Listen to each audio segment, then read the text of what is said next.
Hello and welcome to Season 3 of Dress to Quest. I am your Game Master, your Myth Weaver, and your Lore Keeper. Tonight, I bring a whole new crew coming all the way to the north in Icewind Dale. So without any further ado, let's find out who our players are tonight. All right, players, welcome to Season 3. How's everybody doing? Great. Awesome. Fantastic. So we're going to go around real quick and introduce everybody, and then we will start our story. So first off, we have Alix. So if you want to let people know who you are, where they can find you.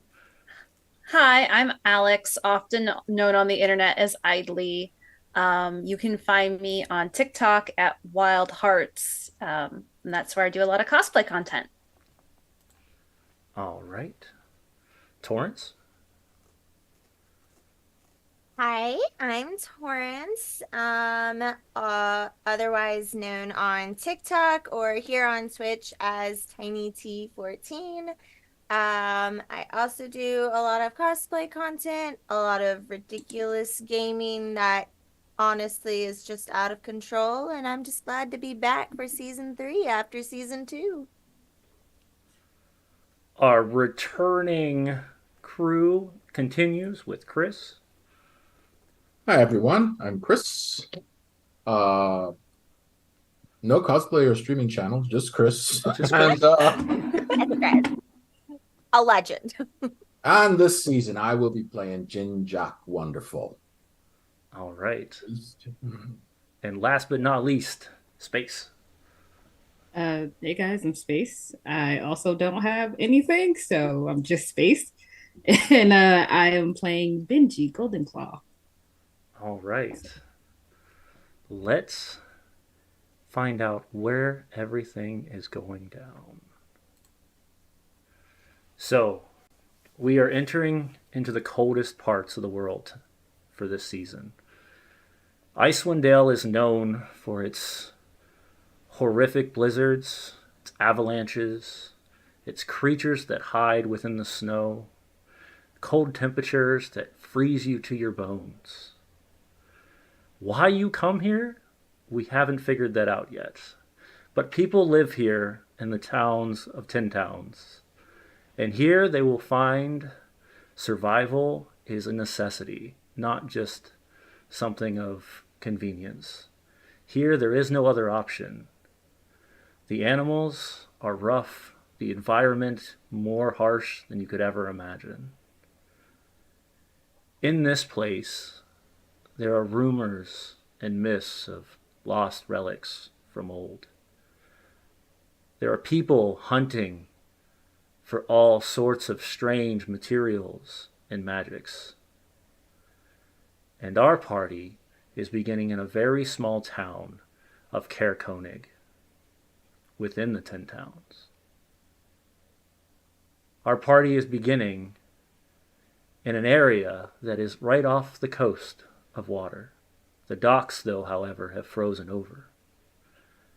It is only about 6 hours worth of daytime per day at this point. But rumors are that something is angered. Something is disturbed. And the animals are starting to act differently. We enter in Caer Konig these almost row-like houses, rows of them set up like amphitheaters. And in there, we will find ourselves in a tavern known as the Hook, Line, and Sinker, where a gentleman will greet you with a drink as soon as you walk in. And here we're going to find out exactly what our players are doing. So in the Hook, Line, and Sinker, you all have journeyed to Caer Konig for your own reasons, or you've been living here for a few days. Either way, you've run into a caravan, And here in the hook, line, and sinker is where we will begin. So, Alix, since you are a local here, where would you be at? Probably making sure everybody's drink is full, everybody's having as great a time as they can, and trying to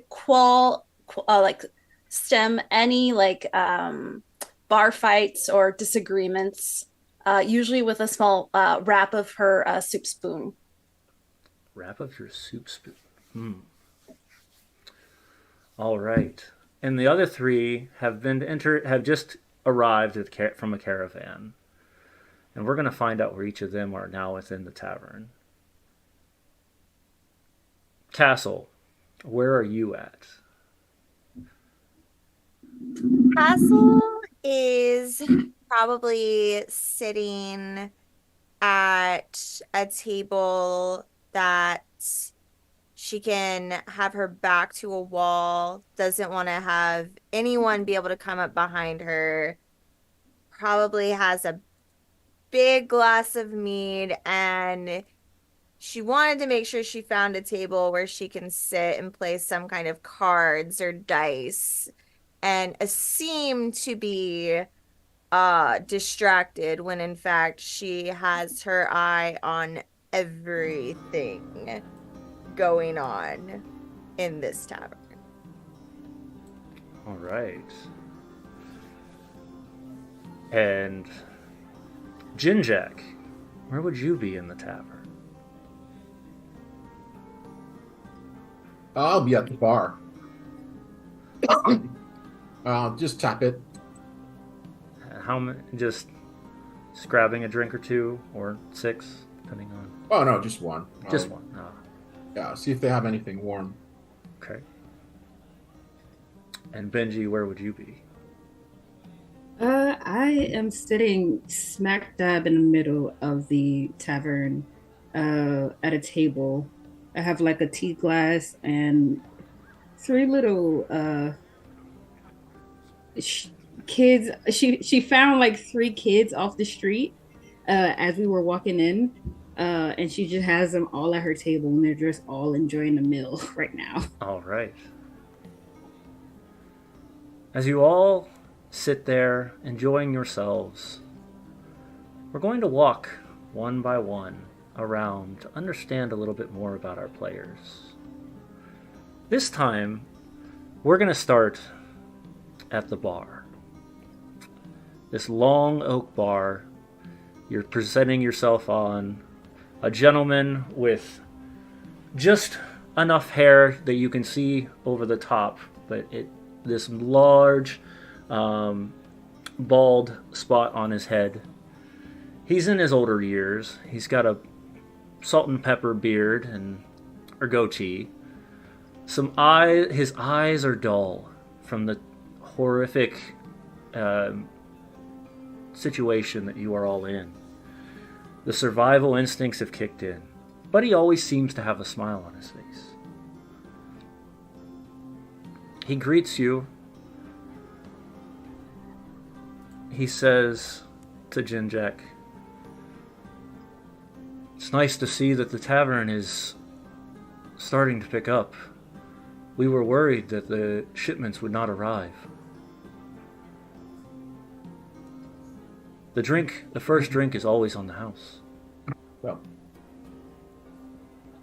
on the house, you say? Wow. On the house. I appreciate that. There's a rumor that people have said about the hook, line, and sinker that when you give one on the house, people seem to drink more. So. And as he's looking at you, Ginjack, what do you look like? Give us kind of a description of what you look like.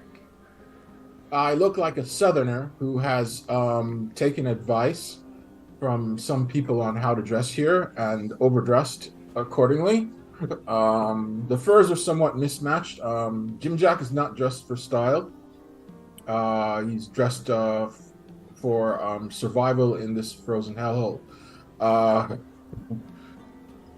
but you do see a gentleman who appears to be in his actually Ginjack's younger, isn't he? Yeah, in his 20s, and got somewhat of you.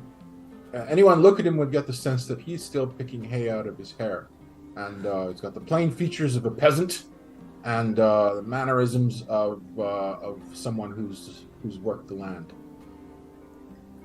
In terms of weapons, the plain but efficient, chainmail shirt, mace, shield, and a great big book that Ginjack has on hand that he's a worn tome that he's looking at every once in a while.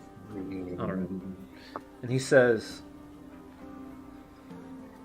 "It's wonderful to see more and more people come, but I'm curious, what brings people to this land? If you didn't grow up here, it's not really some place for people to just enjoy.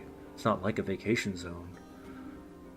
What brought you here, traveler?" Curiosity more than anything else. I'd heard that, hey, come up to the north, have some fun. And lo and behold, I am on something of a wonder quest myself. I left my little village, and my mentor told me, go out and see the world. And so this is where my feet have taken me. And, feet, bumming a few rides on wagons, a short and very ruinous ship journey, and an altercation involving a river, a boat, and some rocks. But here I am. Seems that you're you know my experienced. Name, sorry, we're talking again. What would you say? I'm at something of a disadvantage, friend. You know my name, but I don't know yours. I'm Glenn. I'm the barkeeper here. Eglindar Core, but most people call me Glenn. I reach out a hand to him. You get a very rough day. Somebody as well who has worked all of their life, and he squeezes it tightly. All right. Hope you do enjoy Caer Konig while you're here. Glenn. And hopefully this place is warmer than the travel you've had coming. I'll make sure to toss a couple extra logs on to keep this place cooking. I'll have another mulled wine if you don't mind. Of course. And friend Glenn, do you mind if I tell a story every once in a while in here? Oh, I'm a priest of Shantea, you see. Ah. Not heard of her. Once. I'm happy for you to tell stories here. Many come in this tavern and tell stories. Shantea's blessings be upon you, my friend. Pick up the mulled wine and grip it tightly so it's warming my hands. All right. You can see the steam coming off the mulled wine. The aroma catches your nose immediately as you raise it to your lips. It's potent. The wine here is not as refined as what you would have in the south.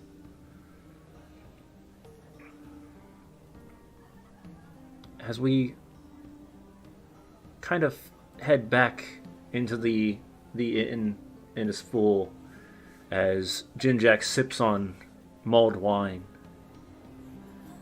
we pan ourselves over to a corner. The eyes watching ever so closely to all that is around her. A lady walks up to you, Kastle, and says, "Did you receive your first drink?" I did. Thank you. Of course. And as you two are conversing, what does Kastle look like?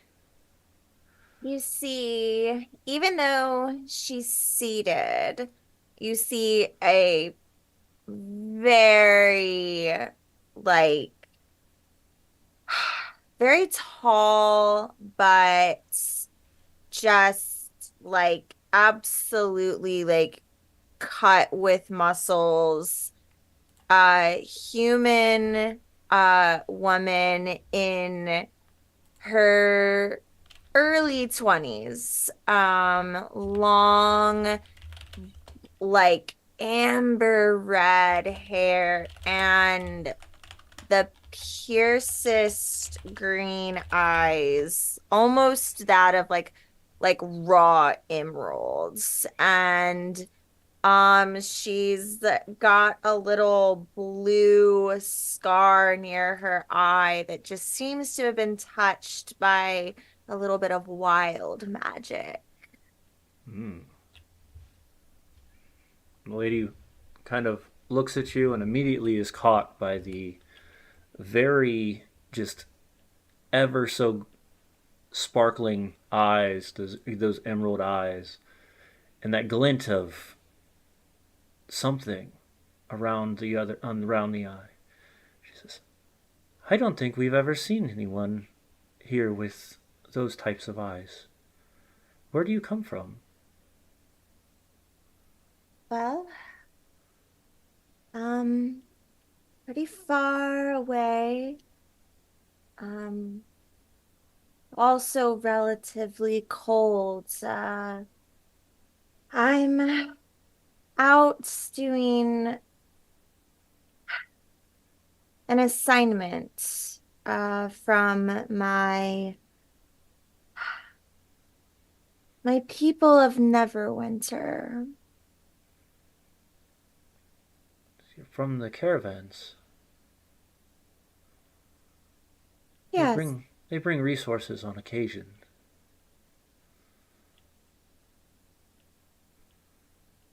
this isn't a resource. Um, well, if you count information as a resource, then of course, resources. That's why I'm here. Well, it's wonderful to have you, and hopefully you find all of the resources you're looking for.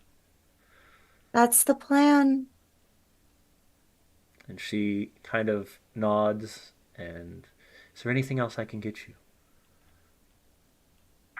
Kastle looks down at her half-empty goblet of mead and says, "I'll just take the whole bottle at this point." Right away.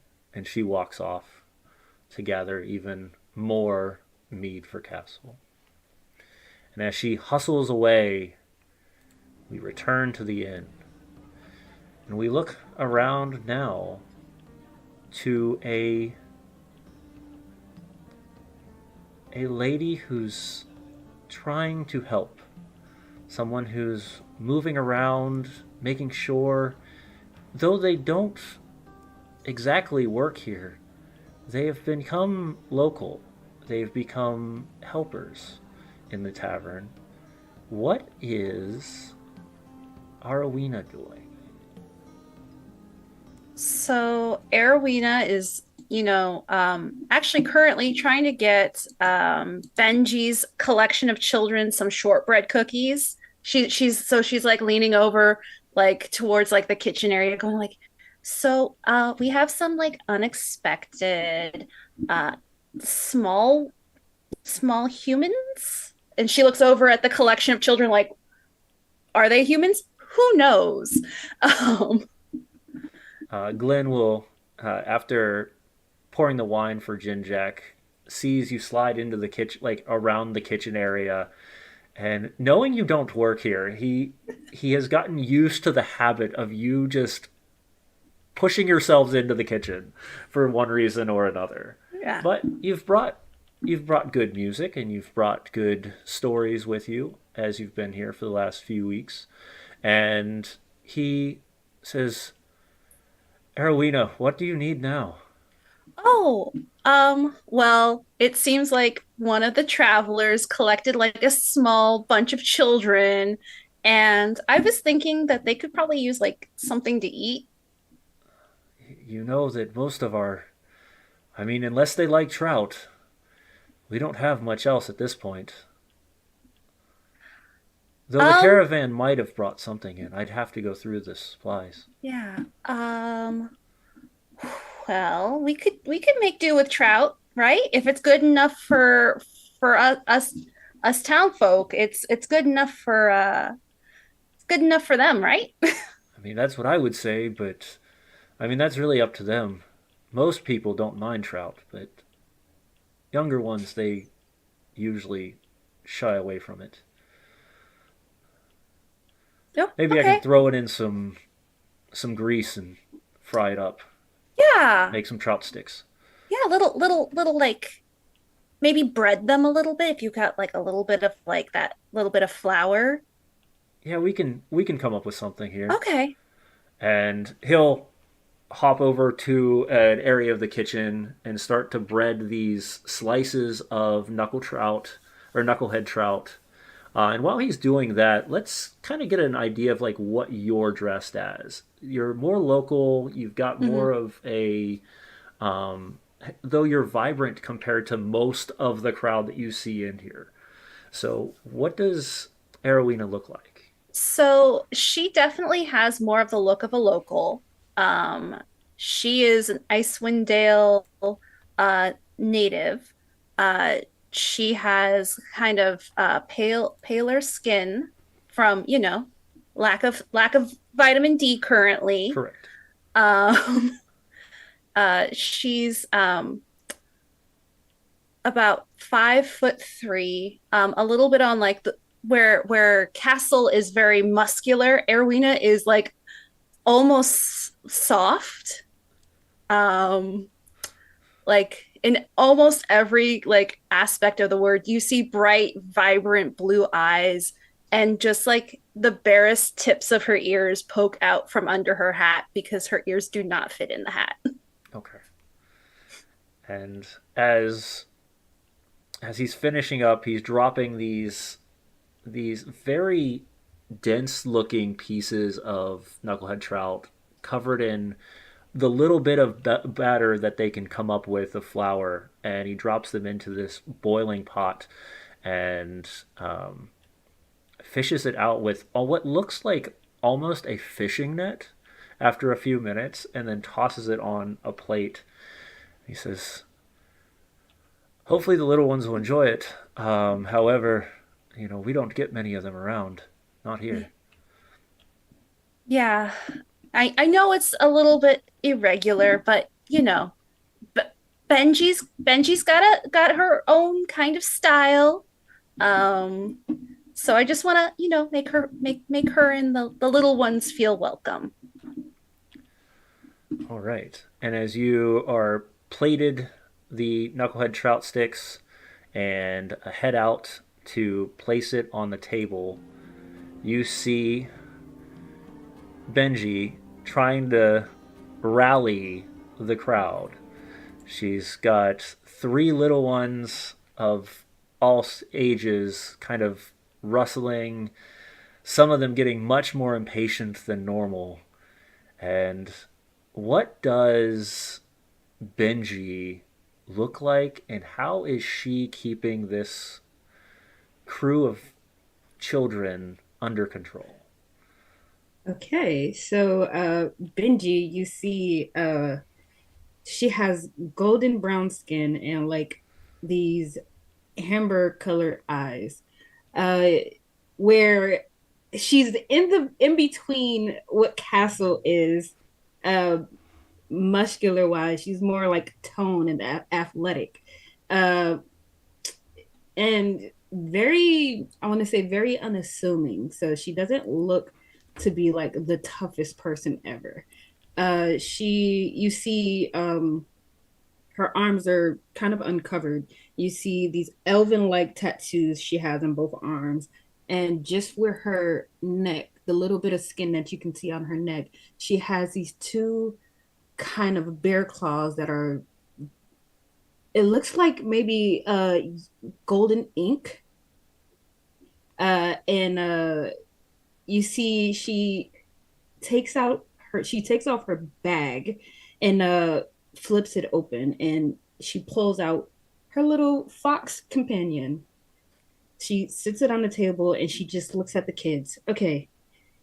She looks at the oldest child.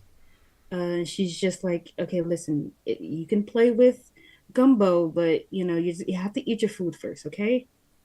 You know? Oh, okay. Yeah, we can do that. What can Gumbo do Okay, any tricks? sure. What would you like to see? I don't know. I mean, I don't think I've ever seen anybody with a fox. And the other two are Well, kind of yeah. like they've got their eyes, and their eyes have gotten to the size of like watermelons at this point, as they're all oohing and awing at this tiny fox. That well, how big is the fox? It's actually very tiny. It's like the size of a kitten, Okay. really. So as the fox is kind of just placed in the on the table, they're all just in awe, trying to watch to see what's going to happen next. And as that happens, you are immediately greeted with a stack of fish sticks from Aerwyna. I just turned to Aerwyna. Thank you so much. I know this was a big ask, but thank you.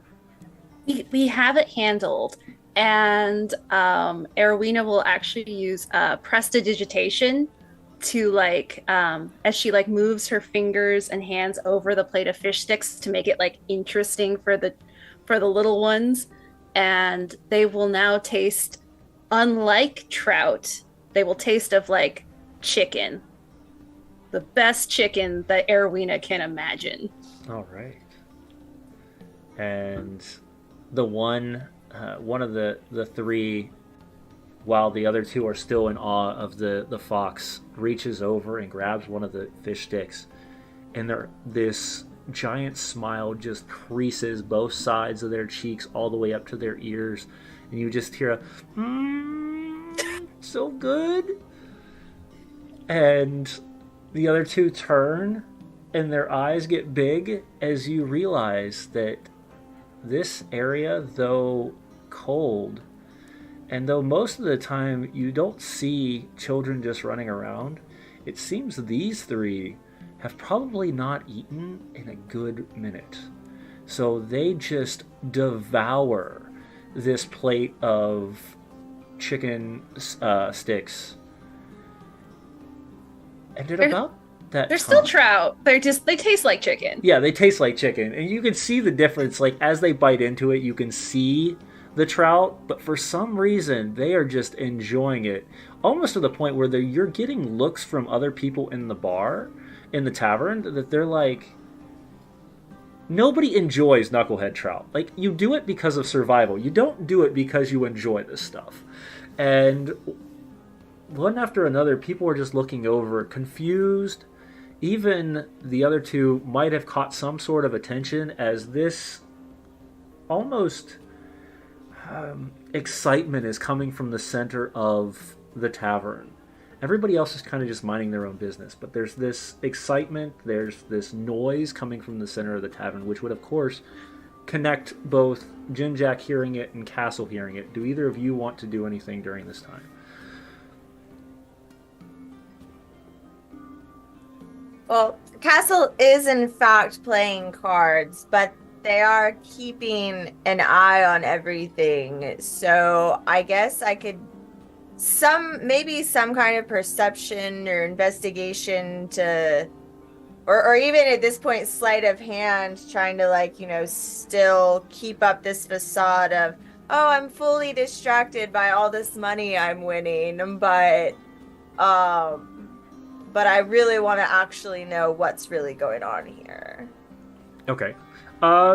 Give me... Actually, let's see. So are you trying to hide that you're watching others from the people you're playing cards with? Or are you trying to make it so that... put on a show that, Okay. I'm more invested in this card game, but that, what I am actually really interested in is what's really going on in this tavern. Okay. Give me a deception check, please. Okay, let's see here.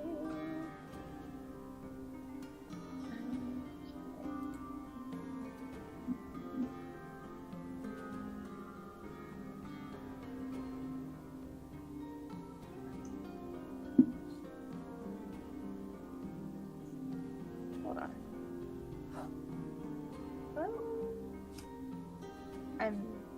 I don't know if that went through. It did. Okay. That was a 1. Yeah, it's a 1. The 1. The guy watches as your eyes consistently just drift over his shoulder, and he goes,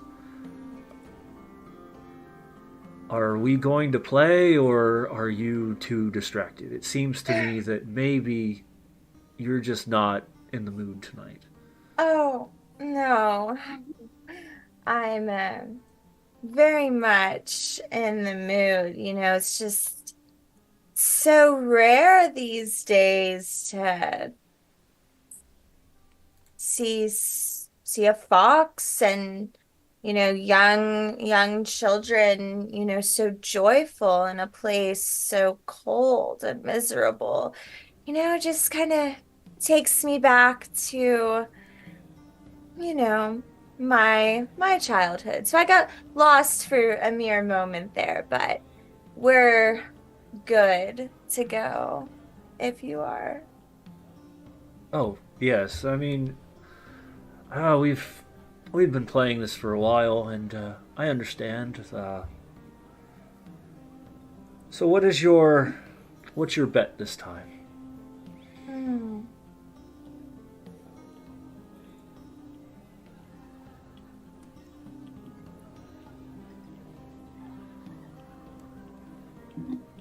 $20. 20. Yes. Well, you do have a hand then. Don't. Well, Kastle, once again, I can't hold the bluff here, sadly. Here's the 2 that I gave you at the beginning. I'm gonna fold on this one, though. He tosses 2 silver over to you. She doesn't even show her cards. She just folds and takes it. Folds and takes it away. All right. What are you doing, Ginjack? I'll watch the kids with amusement, and then wait to see if have we been into the hook and line before? So I just want to know if the tavern's filled up.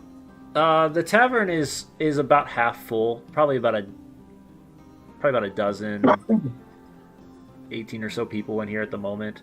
But the tavern's a pretty large place, and you have been here the last couple of days after the arrival from the caravan. But it's not looking full yet, but it's definitely starting to pack out.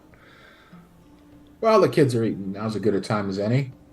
I'll reach down and I'll pull out my wonder box, and I'll walk over to a corner of the room and put it down, and then I'll stand on it. And I'll break out my book and I say, "Let me tell you a story. Way back when, listen up, all of yous. When the world was young and Shantaea did a wandering about, lo and behold, she came across a farmer named Jaina, and Jaina owned the pride of the entire village. This was a rooster, a masterful, powerful cock by the name of Shantan.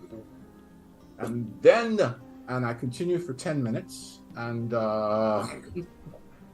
then I end it with a flourish and say, so be good to each other, and you will also find yourself in a situation where courage will overcome anything." And give me a performance check. And I'll say, because of such a wonderful start on that, you can do it with advantage. Oh, all right. Hang on. Pull up my... Hey, where'd my character sheet go? Hang on. Oh, that's weird. We got it? Yeah, just give me a sec. No worries. I had it open and then oh, I see what happened. I have my D&D one open, not the hand. But I said that. Actors, players, Ginjack No wonderful. worries. There we go. Performance. Yep. At advantage. So there's 1, 2. Huh. It's good that it was at advantage. That would be a Ooh. 20, sir. As you finish with the flourish, the rest of the crew kind of turns and applause. Even a couple of them walk over and look around to kind of find a place to. And then, when noticing that there was nothing really presented down to gather any sort of tip, they just place it in your hand. 3 silver. Sorry, when I'm done, I flip over the wonder box. Oh, okay. So, yeah, they'll just walk by and they'll just toss a silver each into the wonder box. That was inspiring leader. Everyone in the party has 3 temporary hit points. Oh. How many? 3. 3. Well, I can 10 minutes inspiring. Choose up to 6 allies. So 1, 2, 3, 4, and 2 of the best behaved kids. Okay. You see one of them has tried to steal multiple fish sticks over the last couple minutes, and you just kind of look over at it and give him the eye. And just Not you. Not you, Jimmy. I'm watching you. Aw. But as he goes, aw, you watch him just kind of put his hand up and try to. And he grabs from another. Oh. I snatch his hand up before he can take it. Jimmy, we have to share now. I know. Okay. Fine. All right, then I'll pulls his hand back like real tightly. Gives a huff. I'll take whatever silver I have and I'll wander over to Kastle. Actually, no, not Kastle. I'll wander over to Benji, and then just leave the silver on the table, just for the kids. Well, I don't really know who who kids these are. They just kind of follow. I thought they were yours.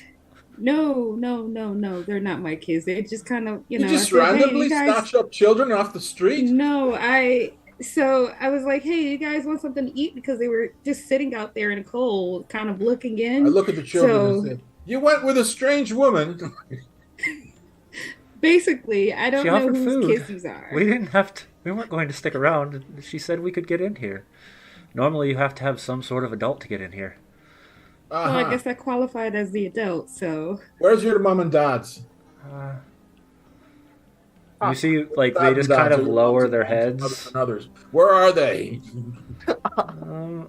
I mean, Dad's been traveling and Mom's at the house. But you do have someone to tend to you, right?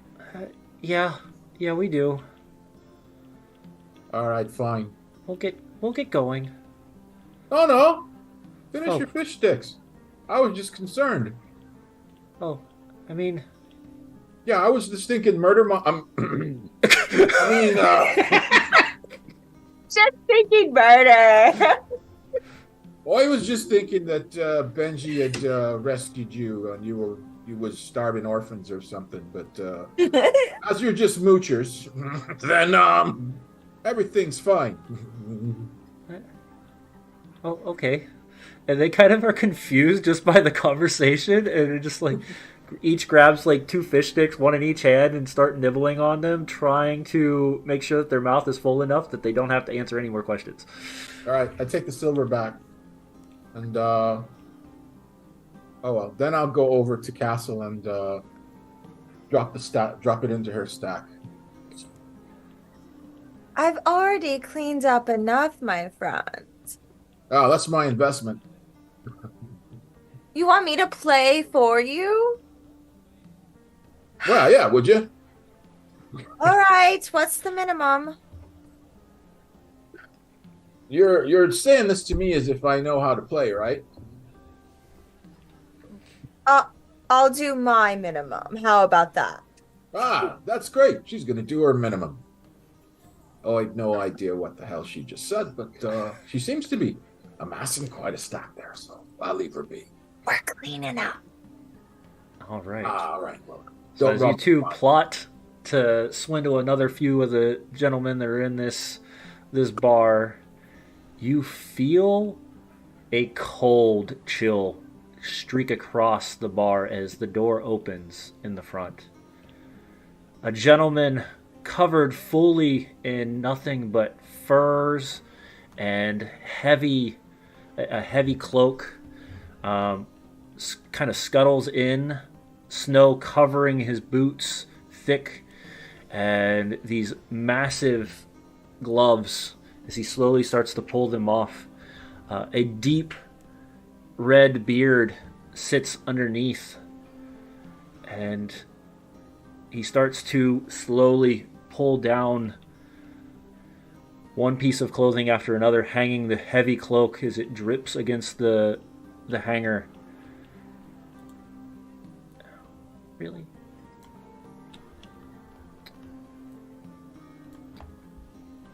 He looks over. You can see he's cold to the bone. The door shuts, but the ice cold just kind of catches everyone off guard. As he wanders his way up to the bar, grabs the first drink, slams it down without even taking a second breath. And he looks over at the bar around him. He says, "Oh, that place is getting cold out there." And he kind of shivers.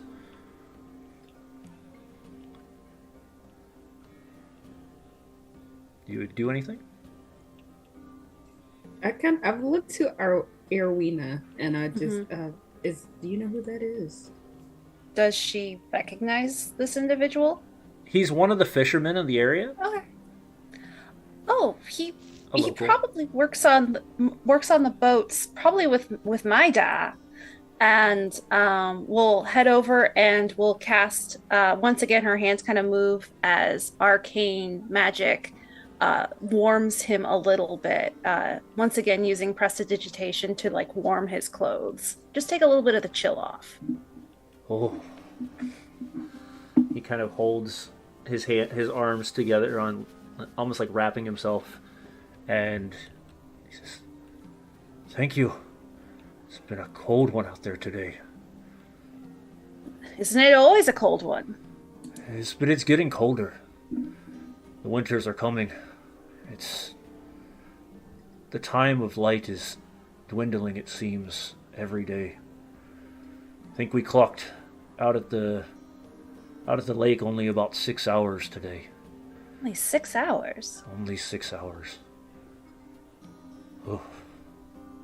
He gives this heavy just sigh of relief as the warmth catches up to him.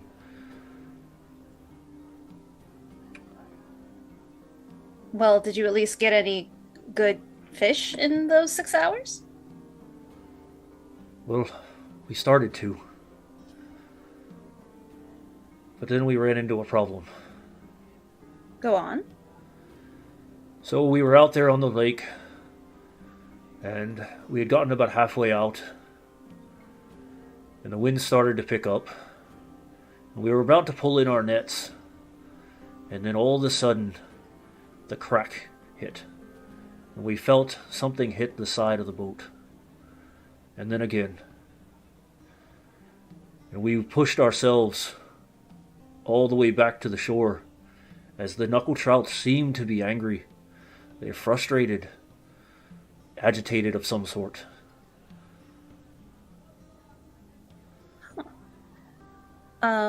Would Aerwyna know from either her fisherman father or from just being a little bit more in tune with nature? Is that typical trout behavior? I mean, trout aren't going to want to be eaten, and they know that they're getting attacked, but the aggressiveness of this seems to be very out of place. I've never heard of trout Attacking a boat? I mean, we've been out there for months, gathering for the winter, the harsh times, and yet now we've got to deal with these things getting crazy. Heck, one of them got hit. Literally jumped right out and knocked him out cold. You know the knuckleheads. They've got those giant knots on their head. Yes, and that's awfully rude to be slapped by a trout. I think. First we thought it was a joke. Then we looked over and he had a nice shiner right on his left eye. Well, to be fair, most people have some form of shiners in this town. You're not fully wrong. At least it's a funny story. It was. Our team stayed out there. They're going to try to go back out. I'm concerned, though. Those boats aren't fully stable. Yeah. Huh. You look warm here. Do you know if anyone around that might be able to maybe convince my brethren to, and the others there, if they would return? They think they're about to go back on the water, but I'd hate to have somebody get hurt. Okay, so you want somebody to go tell them probably don't go out there until we figure out why the fish are fighting. At least convince them that to be a little more cautious. Okay. Some of the younger ones think that they can do whatever they want. Eh. The young are often foolish and think, that'll never happen to me.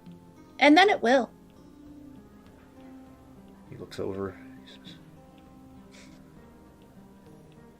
I know your dad has been out there many times. I haven't seen him there for a few weeks. It's concerning. Really? Well, if fishing's not doing very well, I'm trying to catch up with what coin I can in town to, help ends meet while things are a little bit lean for everybody. Do you have anyone that you would know that might be able to help convince a few hardy dwarves to return to this town instead of risking their lives on the water? Aerwyna will look over at the ragtag group that she has recently just met. I might know like the 2 to 3 people that I may have met while on my own ramblings. Well, the winds keep getting worse. I'd rather us get out there sooner than later. All right. Do they need convincing, or is this something that they'll do without much of a concern? They might need a little bit of convincing. I mean, I don't know them extremely well, but they might need a little bit of an ask. They're capable, though. They can deal with the cold. Yeah. I think so. For being Southerners. Understood. Well, here, let me place down a few coin on the table. Maybe bring them each a drink. Let them know what we're dealing with. Maybe they have a better option. They might have an idea. Glenn, can you please pour these people an extra drink? It's on us. When we get our next stack over, I'll pay it off. I'm good for it.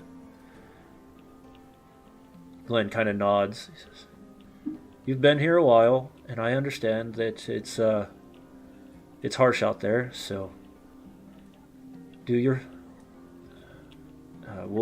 get your bill paid." And he grabs the 3 drinks, pours them, hands them off to the dwarf, and with almost like one hand grabs all 3 cups at the same time and hands them to you. She'll take a tray. She just like reaches over like it's her home. Just like takes a tray for all the drinks. and we'll carry them back over to the group. So Kastle and Ginjack are in the corner there talking about the next hustle, and Benji is over there corralling children. Who are you going to? Did we overhear anything of the conversation? The bar's not completely very loud, so I could say that you probably at least were catching bits and pieces of it. It sounds that there is a crew of dwarves out in the winter lands that just outside of town that need a little convincing.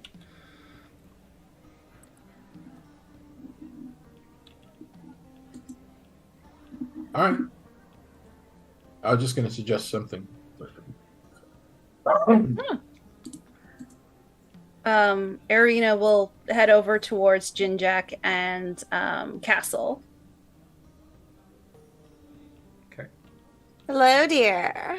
Hello. Well, first off, these drinks are from that dwarven gentleman over there.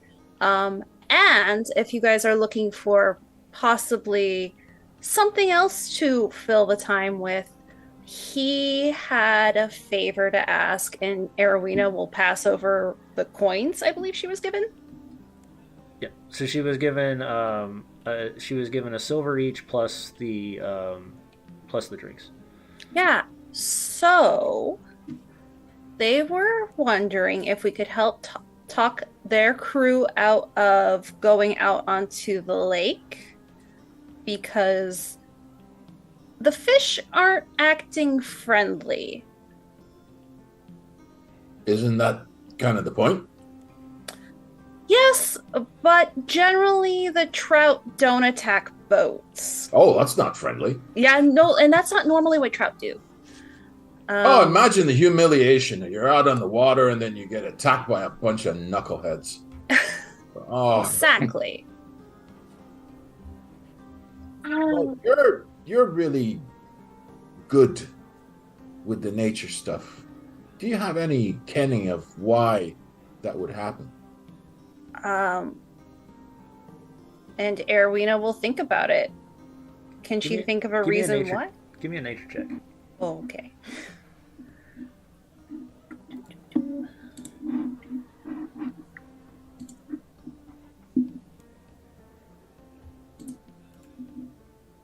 Oh, I was. Oh, no.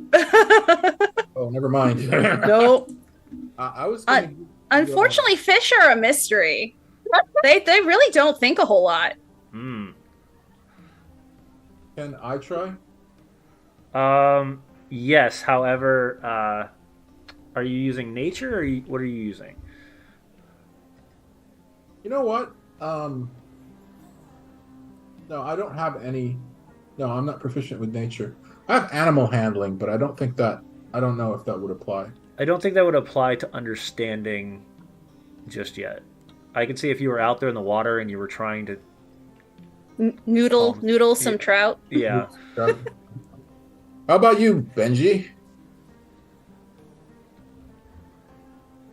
I just look over from like the other table. I'm sorry.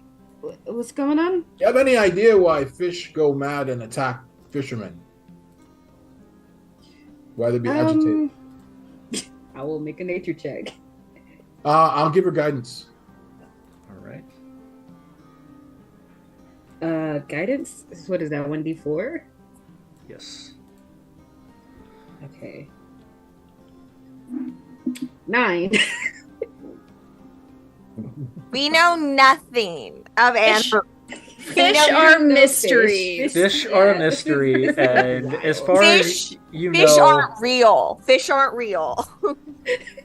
I mean, at least Benji understands the fish are real. Ginjack might have never seen a knucklehead trout before, so and the Not fact unless it was in stick form. Is that like a big fish or a small fish? Because, well, yeah, I don't really know. Look, they usually Why come don't we in go off the outside boat about this big. yeah, Why yeah, don't they're we about have a word? they're probably about a good 3 foot long. That's fair size for a fish. Yes. Yeah, Kastle is 6'2". That's almost half. Yeah. No, they're big. I mean, you gotta imagine it. They're just they're like small tuna with these giant skulls that kind of bump up on the top of their head, um, and yeah, they're this whitish red color. So, Well, I'm game to have a word with them. Plus, I'm curious. Aerwyna, tell me this. Do you think this is worth the time before we press on for our next outing? I mean, I think it's worth it. Mostly because you know people will go out on the boats and then they'll get attacked. There was a very funny story just a moment ago about one of them punching a guy in the eye. And if nothing else, it might be interesting to go see what these trout are up to. Okay. Yeah. All right. Well, I guess we better round up the party and this gentleman and head into the back sanctum and have a little private chat. He said they're already outside.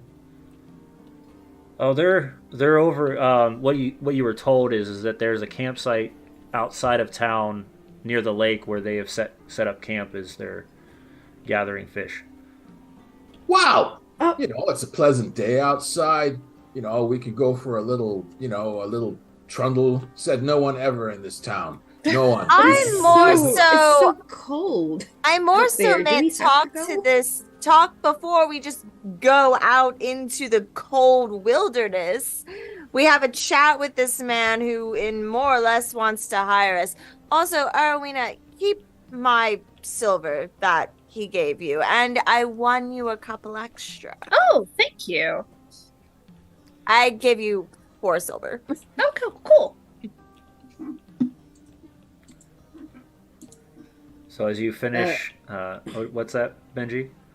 I was gonna say at this point, I think the mug that Aerwyna gave to me, I kind of like signal I'm not really much of a drinker, so I kind of slide it over to the oldest child.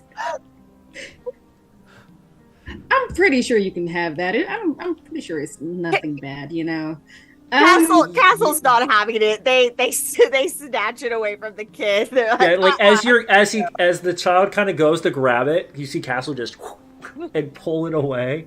Oh. I kind of look up at Kastle because she's like so much taller than me. I think I'm around, like I'm like 2 inches taller than Aerwyna, so I'm like at 5'5", and I'm just like, well, that wasn't nice. They're not your children. If it was your child, it'd be fine. Yeah, you're right. Maybe that wasn't the smartest thing to do. I give the child who's now pouting a silver. I'll teach you how to play cards, kiddo. I hold my hand out for a silver as well. I takes the silver. I give Benji a silver. Oh, thank you so much. I don't know if gambling is better for children than drinking. Well, you see the other two. The other two have hands out now, waiting for their silver. See, children, this is how you make money in this world. You just hold your hands out. Everyone gets a silver. Y'all are really lucky that Kastle's mommy and daddy left her an inheritance. True. Otherwise, this would be a different conversation. As the children as the children grab their silver and kind of slide down into their chairs, and they're each kind of just playing with it, as you can see that though there might not be orphans, they're probably on the lower end of the social spectrum there, so they're not very well off anyways. Though in this area, you've noticed that silver seems to be the normal coin, where in the south, gold was a more common thing to be seen. Hmm.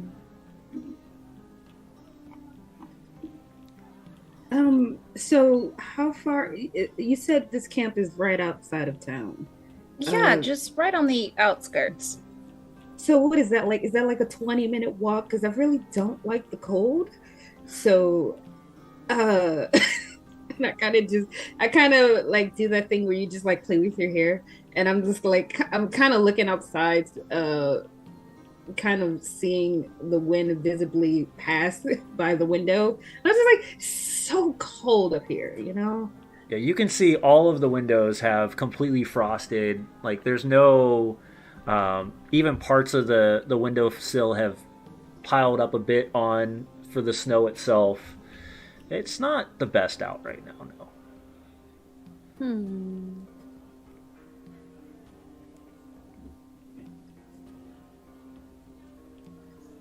Probably like a 20-minute walk. Okay, maybe I can do that. I think 20 minutes.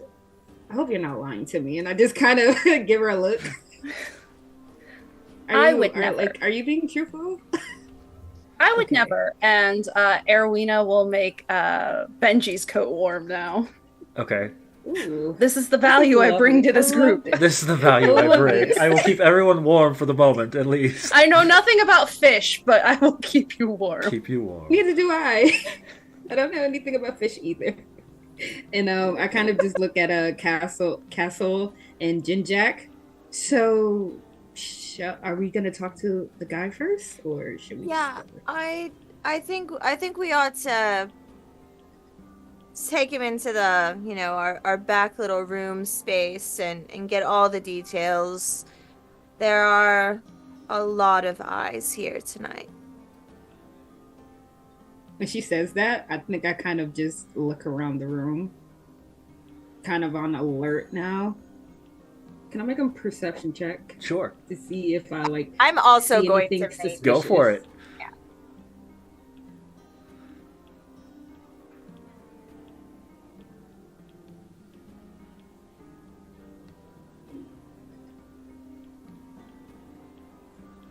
Uh-oh, we lost Chris.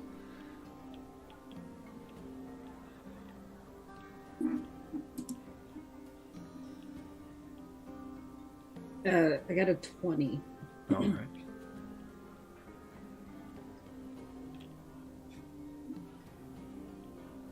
What'd you get, Kastle? It like didn't show. Oh, let's see here. Benji. Like it Oh, rolled. there it is. 6. Okay, cool. 6. You've been here for a while, Kastle. You do know that there's a lot of people in here, but it's not uncommon for them to be just a normal. You don't seem to notice anybody of concern. With a 20, other than the strange group of children that you drug in here, because that seems to be the unusual. That seems to be the unusual thing out of all of this. There's not really much going on, other than you are starting to hear that people are starting to do what is called the Sinker Challenge, which is the last drink of the night. And normally it's a challenge that people take to find out who's stronger. So there's a lot of times where you'll see people doing like arm wrestling, or they'll be pounding drinks left and right. But it's a challenge that they have created in this bar as almost a tradition at this point. I just looked to the others. Okay, so before we go, can I just I just want to do like an arm wrestling challenge real quick. Oh, see if yeah. Bye. And I think I go over to like the biggest person, and I'm just like, one of the miners is there. He's been drinking most of the evening. He's got this grizzled beard that's very unkept.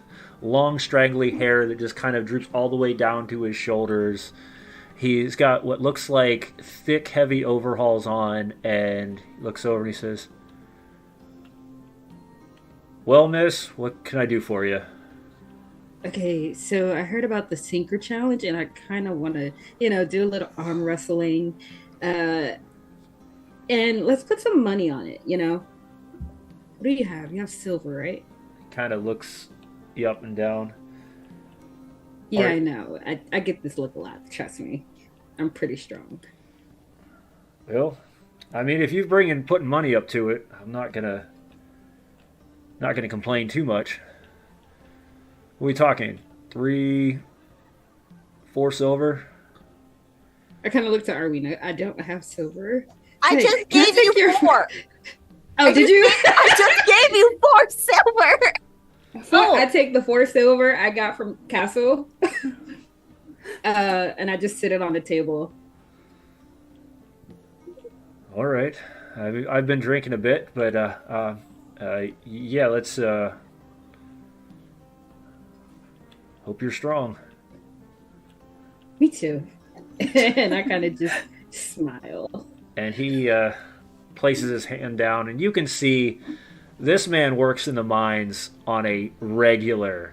His arms are just huge, and the only thing you can see is underneath it is he's got this heavy shirt on that he's just kind of hiding it all. But even through the shirt, you can tell that this man is jacked. So, Wow, you really are strong. Okay.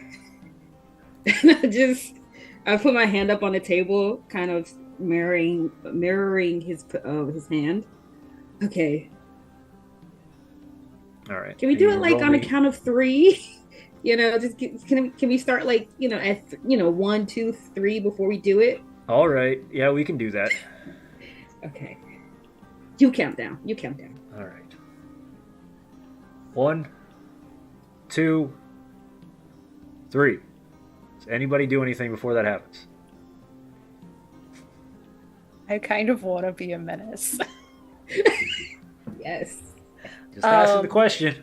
Yeah. Giving you the So opportunity. if there's a patron nearby whose drink is sloshing, like as they're about to do their last drink, Yep. Aerwyna wants to use shape water to change the direction of the flow to like splash him in the face.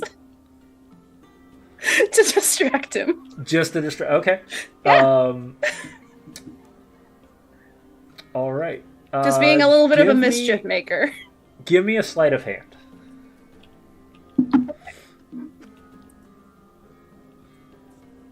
Help if I had the foundry window open. And it's more to see if it hits him in the face or if it hits him somewhere else. It's going to go through, Okay. but it's just how Okay. distracted is it going to make him? 18. Straight to the almost to the point where he's got mead literally streaming down his face as he hits 3 and pushes. This splash hits his face and it catches him off guard for a moment. So I'm gonna roll at a disadvantage, and you're gonna roll your athletics at a normal, and we'll see who Okay. wins. Right. Please don't fail me. I rolled in that one.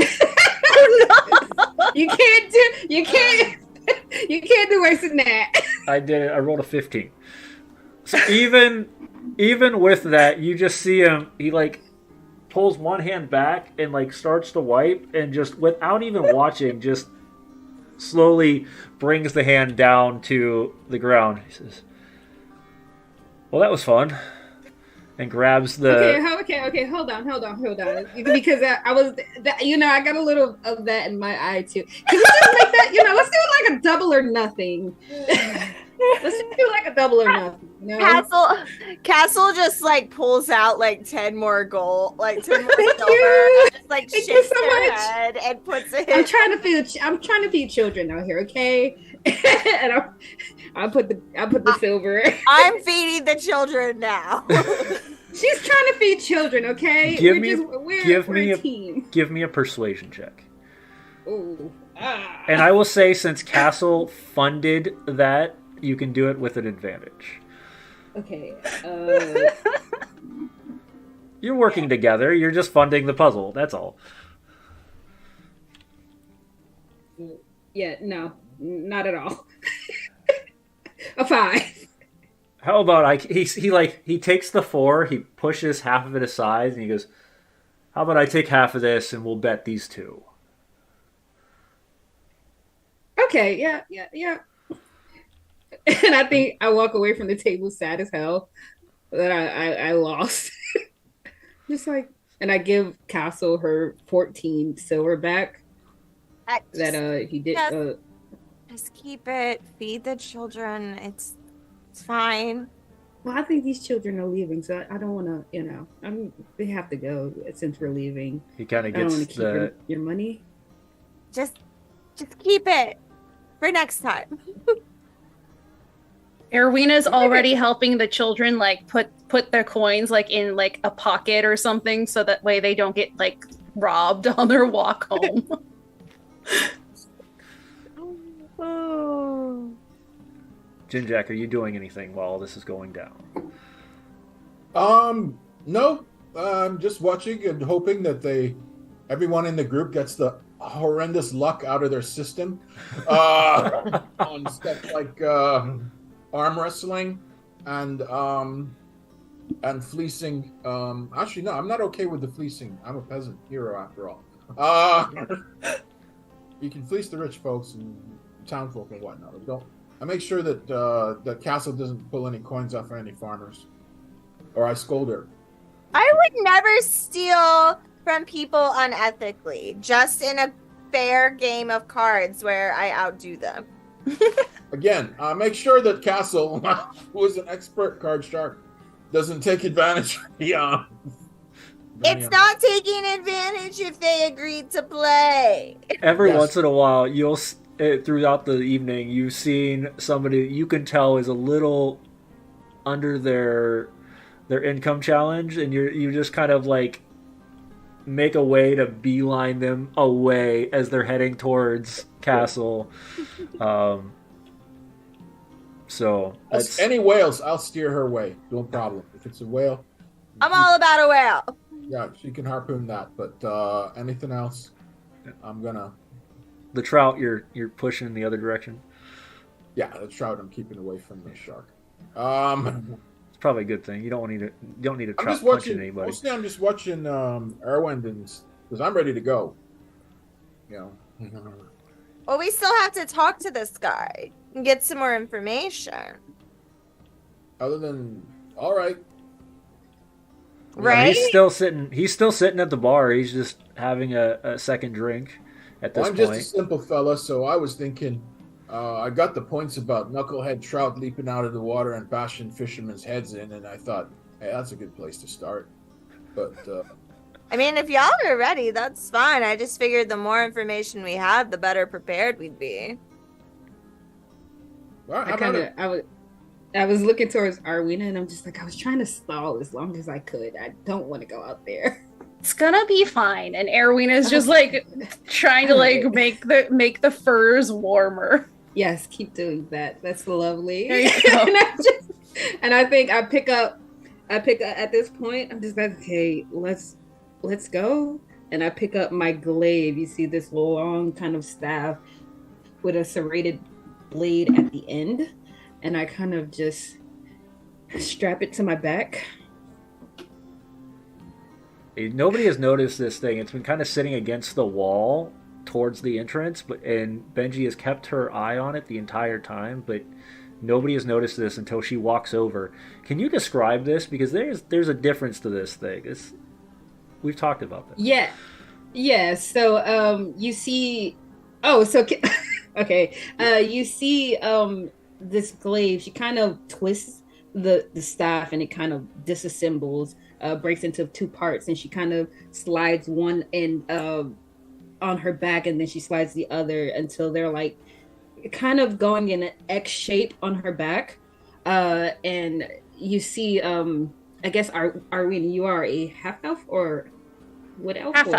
Half elf. Okay, so I think Aerwyna, you would know these like the glaive kind of has elven symbols like going down the whole shaft.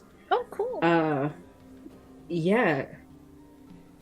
All right. So as she straps the blade onto her back and disassembles it, Is anybody going to alert the fellow at the bar, or are you all just going to start venturing out without his awareness? Aerwyna will. Okay. Yeah, Once I you- thought we were going to talk to him. I'm fine with it if you want to gather more information. I was I'm waiting. I'm up for whatever.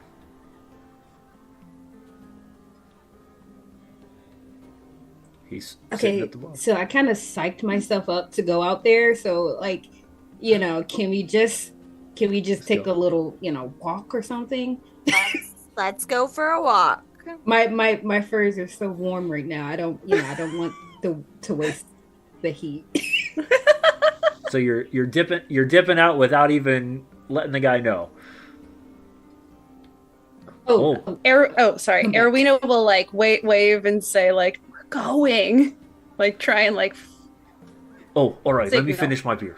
Let me Okay. finish my ale. 1 second. And he just kind of pounds the ale, and then you watch as he walks over, and it's like a good 5-10 minute process of him just putting coat after coat and these heavy gloves on, this hat on, and he looks at all of you and he says, "Is that all you're wearing?" Oh no, Kastle has like thrown on like this like huge like black matches their armor like hooded like fur like coat, but is like also like looks like it has like silvery like armor almost kind of draped on top of it. Like they just become a black mass as they step out into the cold. Okay. You all? And he kind of waits to see what... Because his curiosity is almost spiked at this point. He's like, okay, who's going to walk out into the freezing cold without getting covered? Let's find out what happens. Do any of you have any sort of cold weather gear that you're carrying with you?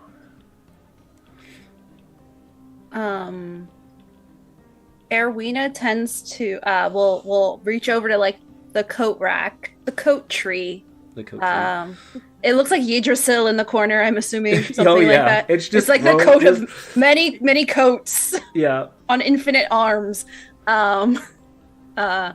And she'll pull off what looks like almost like black, almost silk. It's definitely like an elven jacket. Mhm. And on the lapels is a little bit of like almost starred embroidery, but it looks like it would definitely hold heat, but it's not like heavy. As she casts the same magic on that as she did on Benji. Okay. And Benji, you're just covered in the furs that you've been in all. Yeah, that's I do have like a shawl made of an adult white fox. So you see the head is kind of wrapped around her chest. So she has like double the furs. And then where is Gumbo in this? I put Gumbo back in my bag. So Okay. he's just like resting in my book bag. I don't want him to see my, attire. Whenever I put it on, I put him away. Or, Okay. I put him back in my bag. Yeah. It's the dog. It's the... Benji's got the dog purse for when you go on the airport. There's just little dog, the little fox is placed right in there. And then, So my dog. Ginjack, what are you putting on? Fur-lined cloak to go over the chainmail shirt. Chainmail shirt's layered. Scarf. Big old, AT-AT wrestling boots. Like kind of like polar bear skin. This thing on my head, and which is basically I guess a bison hat. And So as you all gear up, and Yeah.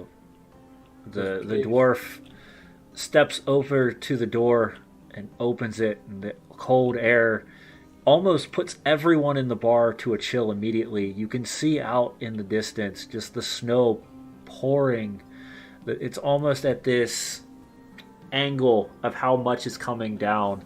You can see the drifts in the distance. As you step 1 foot out, you sink about a good 6-7 inches into the snow. You can hear that slosh. And that's where we will take our first break. So we'll be back in about 5 minutes. And we will continue our trudge through Icewind Dale. Oh, look at that. So we'll see you guys here in just a little bit.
Alrighty.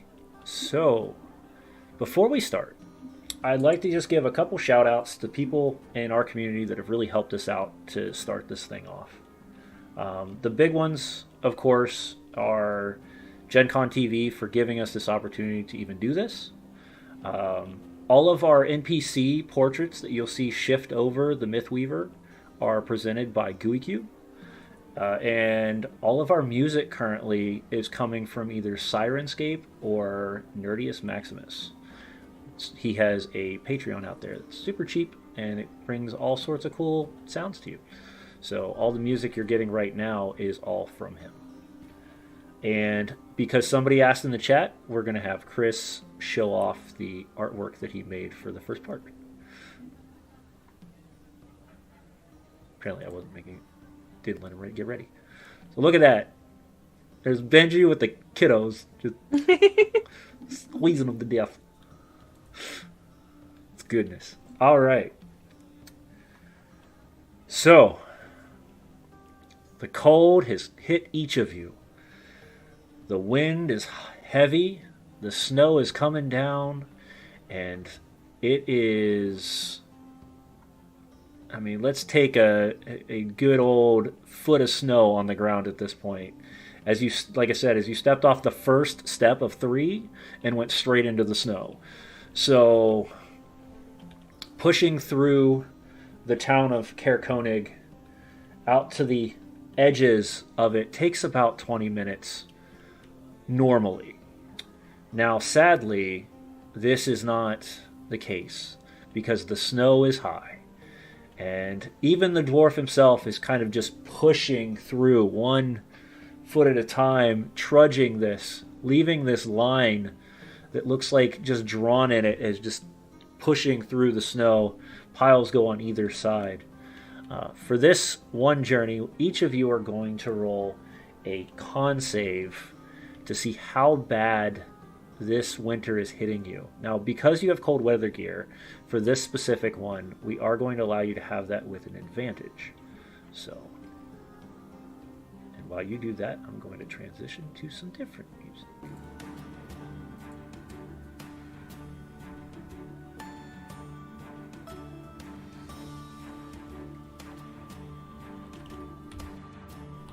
Oh my goodness, did I just do what I think I did? Hold on, pause. I believe that I had not hit the unmute button because that is what I do on the first episode. So let me go back real quick and catch people up. We have had a group of people from our community that I'd like to give shout outs to. That's going to be Nerdius Maximus. That's going to be Gen Con for giving us this opportunity. And all of our pictures are coming from GUICube. So, and Chris has already shown off his awesome artwork. So let's continue our story. Erik says that you were loud. You were live. Really? Yeah. That's weird because it was not showing on my end. Odd. Okay. We're gonna get your stream stuff fixed. My stuff will get figured out. I don't know what's going on today. We'll get it fixed. We're having technical on portions. Okay, so yes, what did we get for con saves? 22. 22. So you're not feeling much of the cold at all. Partially being from Neverwinter. This is just another day in the cold. Aerwyna? 21. 21. Icewind Dale is normal for you. Ginjack?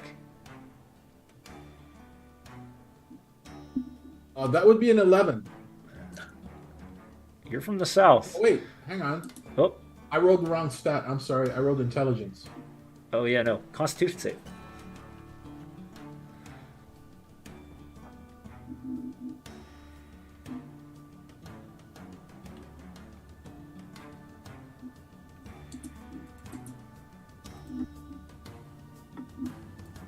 I'm trying to... Okay, I'm just going to roll a d20. Mm-hmm. And it's +1. Okay.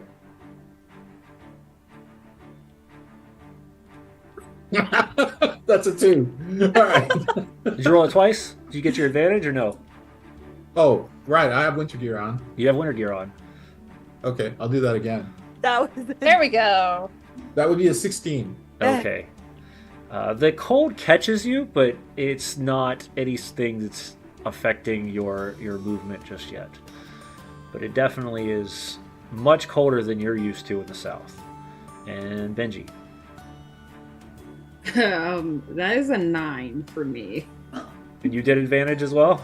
Yeah, I rolled 2 4s. Ooh. Yeah.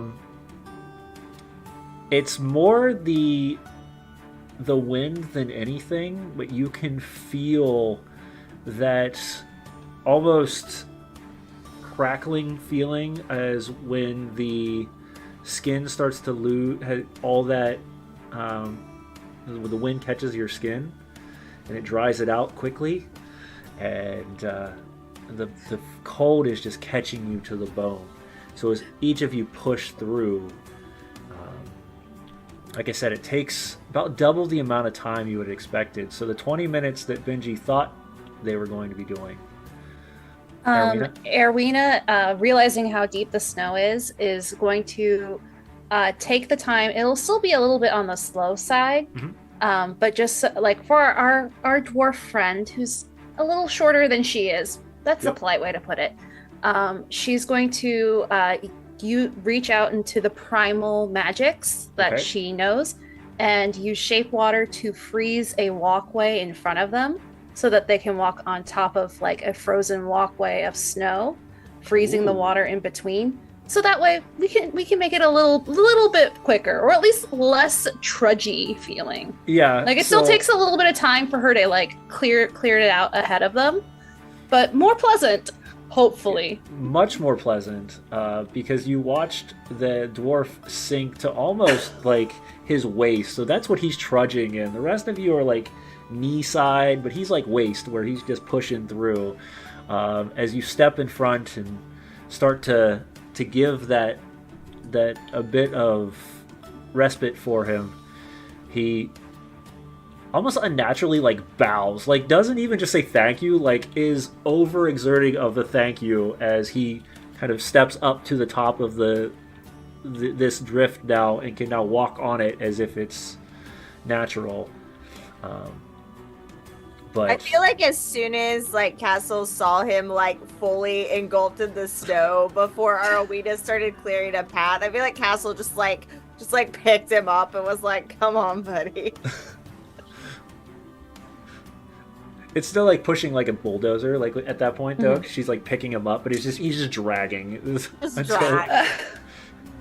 And you can just hear the sigh from Aerwyna as she finally figures out. She's like, "Oh, I can just do this," and then cleans up everything for people. She would have done it earlier, but you were busy narrating. Yeah, it's fine. Thank you, Aerwyna. Thank you very much. Even like I said, he's overexerting his thanks as you trudge through Caer Konig, and you pass each of the snow-covered terraced buildings that lined the second row of houses. As you get about probably a good 20, 30 feet away, Benji, you're the first one to hear the giggling and the scream crying of the three that you had forgotten at the bar. As like, hey, we can't get home in this. Can someone help? I think at this point Benji has like her arms crossed, her face is dry now, so she's like, she's in that constant state of like licking her lips to keep them, because all the moisture is going out of her skin because of the wind. She's just like, which way do you guys live? And then I kind of look to Aerwyna. Can I get a little pick me up, please? He watches like they like dive into, like, it's almost, if you've watched like rabbits hopping in snow, it's like they jump in and they disappear for a moment and then they jump again because it's the only way they can move through this thick of snow. But there's just these giant piles of snow-bound children are just slowly heading your direction. It's like, oh, we're right around the corner. This is a lot more than I thought it was going to be. All right, well, okay, I can pick up one of you, and then the other two, I really don't want to carry you because it's very cold, and I'm trying to stay warm myself. But if I have to, I will carry you. I will help in the assistance of carrying the children. Like, Now that Aerwyna has made a path for our dwarf friend to walk a little bit more easily, I'll how many kids are there? there's 3, so I'll take how many do you want to take, Benji? Do you want to take 2 or 1? I will take 2. You'll Okay. take 2? Okay. And I take the smallest one and just wrap them around me under my big cloak. they Just kind of hiding you a can full almost child. see this look almost looks like a kangaroo with the head just popped out in the center of the cloak, just looking out, and like, yeah, you gotta turn up there.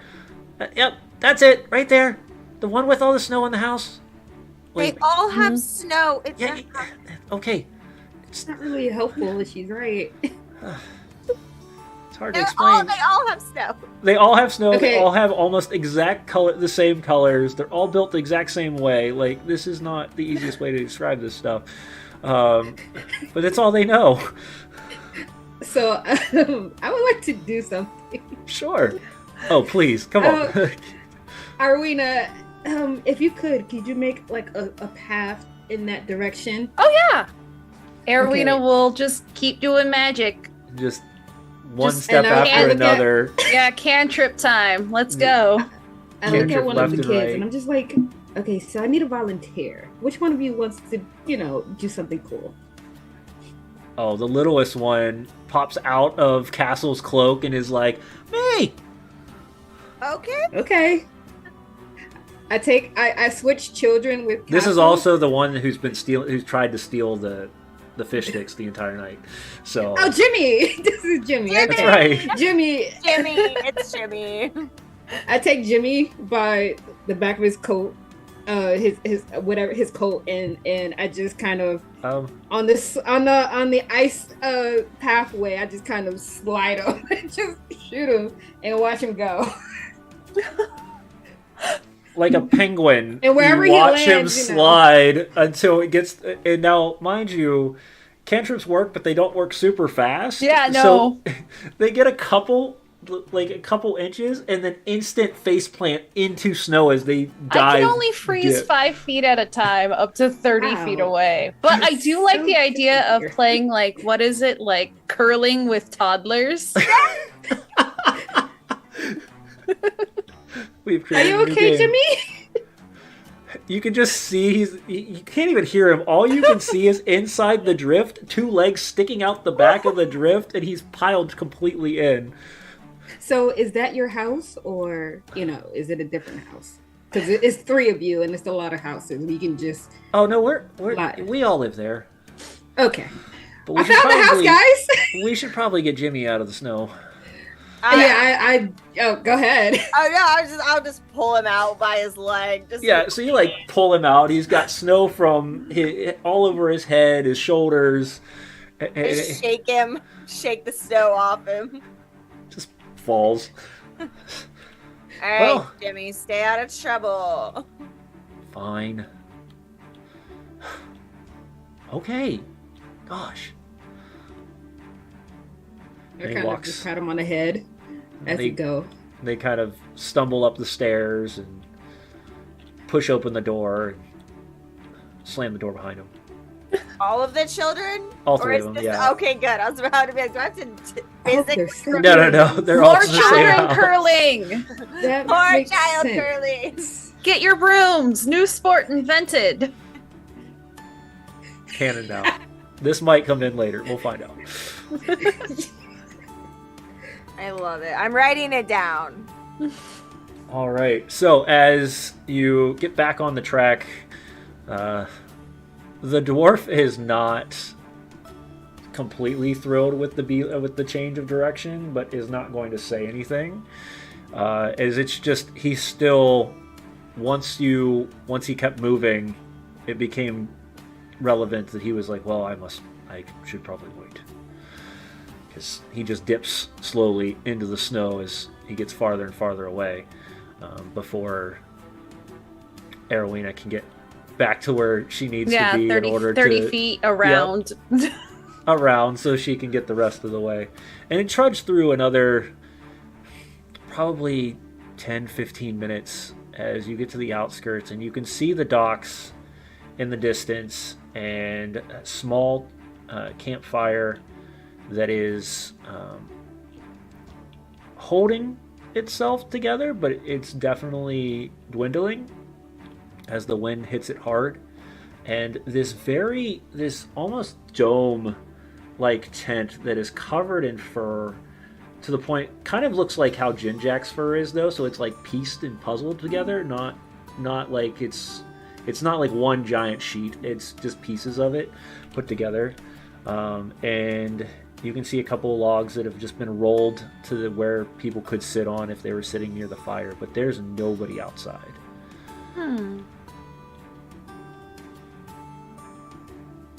I thought you said your friends were here. What? Oh, they're here.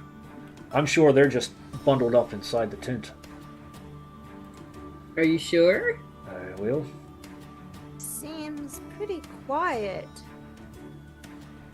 You hear him. Tarinda! Borath! Anyone here? I'll make a perception check. Sure.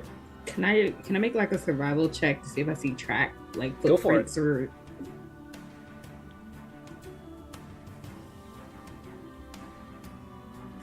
Oh my god! I rolled a 10. Roll an 8.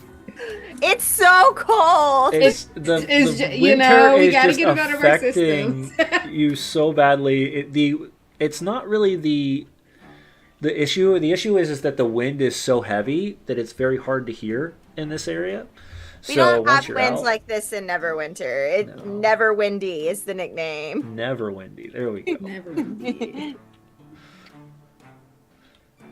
But it takes a couple minutes, and then all of a sudden, two heads pop out of the tent as one of them has this long brown hair that's kind of similar hat to what Aerwyna's wearing, which is this bundled up fur that wraps around the top of her head. And another one pops out with almost the Canadian fur hat that's got the droops on both sides, and Toboggan. the toboggan, yep. As it goes, "Oh, it's so good to have you back. The winds keep picking up, and we pulled in most of us, but I'm glad you're back. We need to go find out if Jorith has finally came off the water or if he's stayed there. We couldn't convince him." What time of night is it at this point? Is it late? It's being the fact that you only have 6 hours Right. of light, you're starting to see the light dim. The stars are starting to peek out, but they're not in full view yet, and you know that the darks of the blues and the purples are starting to myriad across the sky as the sun is going down. So this would be about normal time for everyone to come off the water. It's not Correct. like it's super late. Okay. That's what I wanted Correct. to make sure. Got it. He said he found a good hit, so he said he was going to stay out for the tent with the nets for a couple more hours and then push in at night. I'm still concerned because the last boat, as he says the last boat, you look to the side and you can see one of the fishing boats, because these boats are probably fit about 4 people max into it. The left side of this thing is just dented in. Like there's cracks in the wood, probably 6 or 7 points, baseball size cracks.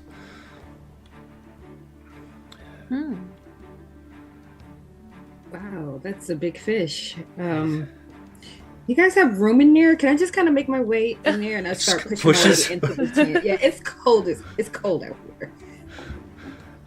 As you push in, you can see that the tent fits about 8 people total.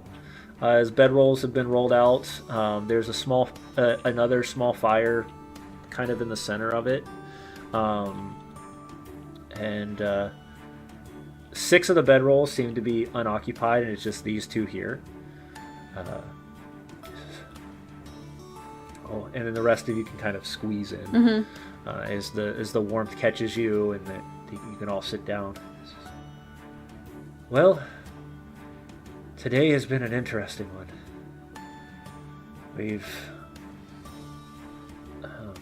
One of them fell in. We sent them back to the mines, to Kerkonig about a few hours ago. Cold to the bone. And then Jorunth decided that he was going to stick around. Not really sure why. The fish are irritated, to say the least. And then we had Grintol. He was the one that came and got you. And we were hoping that maybe you could convince Jorunth to come back before it got too dark. Worst things worse is these fish are not... They're denting the boat at this point. Our worry is that either the boat is going to sink next time, or one of them's going to go capsize. Does it seem like the fish are being injured or damaged by their relentless attacking of your boats? I mean, we've seen a little more color in the water lately, so I could say that they're probably not doing it out of their full nature. They've lost their own capacity of their bodies. To a point, it seems. Well, none of us know much about fish. Oh, I was hoping we could maybe find somebody who knew a little bit more about what was going on. But it seems that most people don't understand the fish, at least not around here. I don't currently have the ability to, but maybe tomorrow, if we can get you guys situated and do not go back out there, maybe I could try talking to the fish once this weather changes. You get the dog in the headlight look? Yeah. Ginjack does a spit take. You can talk. Yeah, I kind of look at Aerwyna too.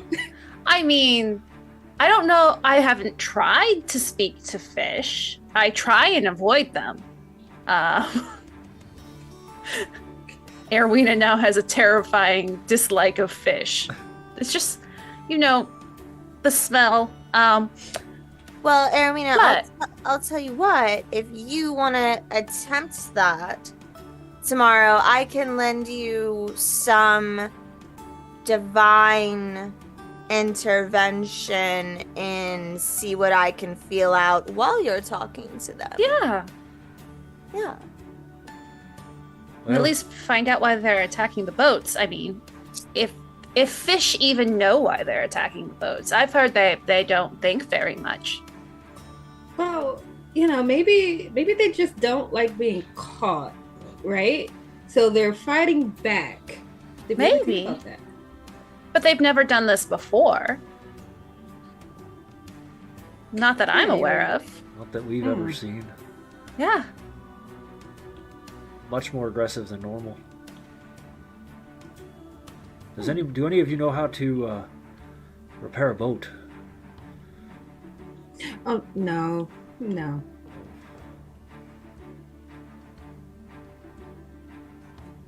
I mean, but how hard could it be, right? You just That's take some survival, wood, take a hammer and some nails, and maybe that's how you patch it up. I mean, we can try. Oh, Yeah. wait. Hold on. Oh, no. That won't. No. Forget. What is survival help? Survival skill? Yeah. Yeah, I can patch a boat up. How would you in your journeys here, what would have given you information on how to patch a boat? Belen's on a peninsula. So, it's no matter where you are in Belen, you're fairly close to water. So I may have grown up on a farm, but I reckon I'm not completely unfamiliar with rivers, boats, such like. Can I give the help action, having grown up with a fisherman dad? I'm sure he droned on about how you were supposed to build your own boat at some point. He was very much paddle your own canoe, very, very much style. I might remember something. Yeah, let's Ginjack, you can use advantage with that. Okay. Survival.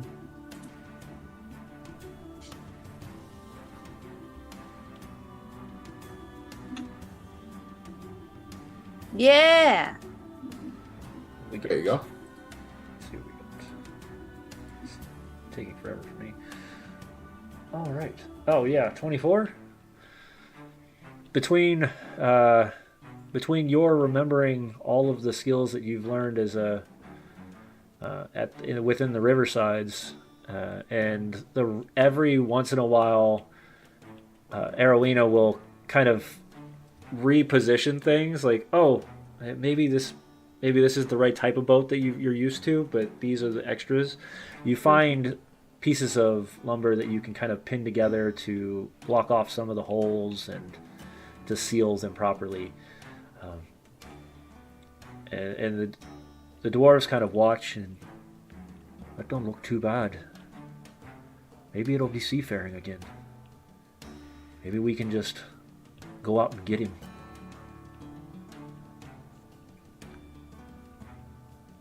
Oh, we are going to go out and get him. Yeah. All right. Well, I'll help you push the boat down, and then... And it's a 4-man boat, and conveniently enough, there's 4 of us, eh? I mean, if you want... I mean, one of you can stay back, and I'll go, but... No. Oh, yeah. Oh, Benji, you're coming. I mean, if I have to. All right. And as you... Well, everyone has to come because she's an experienced fisher person. Oh, no. Oh, yes. It's so cold out there. Does anybody have any courage? Come on. Oh. I don't have to explain to Kastle. Kastle's a maniac. You're coming, right? I mean, of course I'm coming, but when did I become a maniac? Okay. Castle's super offended. I mean, I grew up around boats. That does not mean I did a whole lot of, lakeside sailing in this weather, but okay. I reckon you'll be better than me. My lust for adventure does not make me a maniac. Literally, just like speech, huh? Kastle's just going to spend the rest of the night just being like under their breath, just so offended. As you all push out into the snow, and you start to push the boat down towards the docks, you can see out there almost probably a good 100 feet out from the shore. You see a boat. You can see a small light that's kind of dim, and these just shadows kind of bouncing out of the water. I think at that point I will reassemble my glaive just in case a big fish tries to attack us. Tries to slap you. Yeah, I will do like the little caveman dance where I'm just like going back and forth like on the edge of the boat. Aerwyna will help direct the boat by using shape water, by changing the currents and tides around the boat to just keep us moving out. Okay. Either of you doing anything to help with this excursion? I guess I will keep watch. You keep watch? Ginjack's going to keep a very, very close eye on the water. All right. Although, oh yeah, I'm actually pretty perceptive. Okay. All right. I'm keeping an eye on the water, and yeah, I'm looking for the other boat. Okay. We're going out to rescue this fella, right? Yep.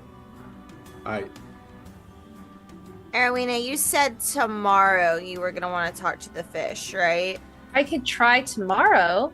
I don't currently have the right communion with the nature realm for that.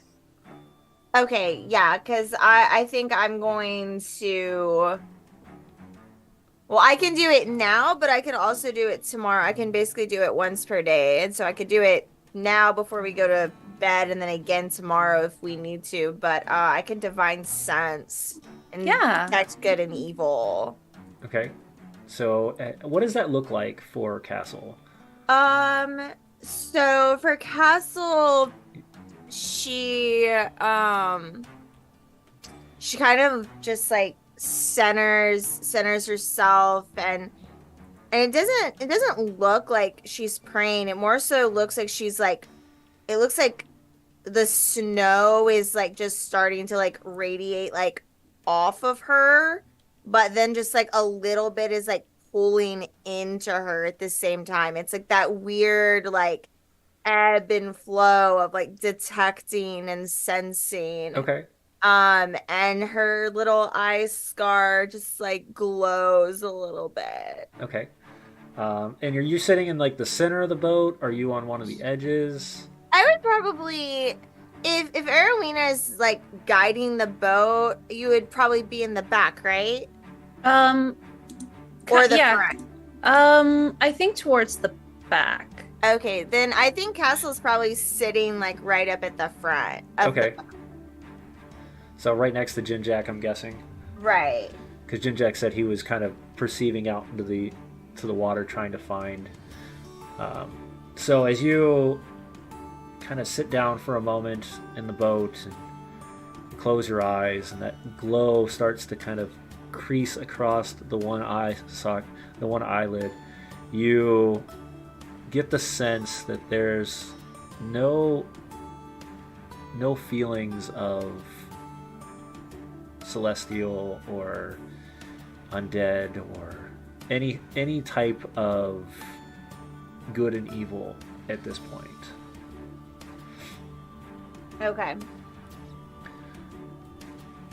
But you do see that the fish are definitely a lot more agitated. And at about the time that you close your eyes and give that sense, I need everybody to give me dexterity saving throws. Oh boy. Goodness,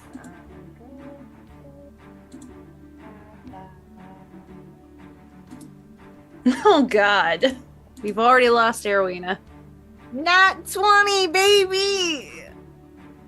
I also got a nat 20. I will go. say, Strong girls! as you're starting to push the run, like you're the runner of the boat in the back, and you feel this just smack against the side of the boat.